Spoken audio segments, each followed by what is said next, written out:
Welcome back to the kitchen. My video game days on YouTube may be done, but that doesn't mean the tasty eats are quite finished. In today's episode of the cooking channel, I'm going to be making something I have loved since I first made it a while back. It's the dumpling known as gnocchi. What is it? It's essentially a combination of potatoes, flour, and seasonings. And those will be the three basic ingredients I'm using to make mine. So, let's get cooking, shall we? These potato dumplings are so light and airy, they're great on their own or as a side dish. My recipe uses yellow potatoes, all-purpose flour, and some butter and herbs for flavor.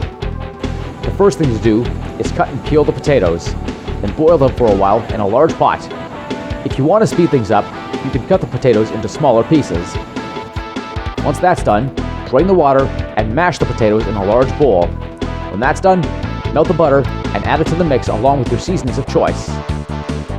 Next is the flour. Start with small amounts and adjust to get the right consistency. Be careful when you put your hands in to mix everything together. Because of the fact that the potatoes have been boiled, not to mention the addition of the hot butter, you could get burned. When the mix of potato and flour is to your liking, roll into strands and cut into small squares. This is what your finished gnocchi looks like. This next step is sensitive in both time and temperature. Bring some more water to a boil in another pot and place the gnocchi inside. You only want to boil for 30 seconds to a minute. Once that's done, use a slotted spoon or a wire scoop, take the gnocchi out, and place in a bath of cold water to stop it from cooking.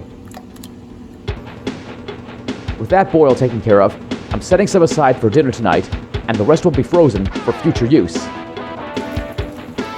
The last thing you want to do is fry the gnocchi in a pan with some oil to make it crispy on the outside while still being light and fluffy on the inside.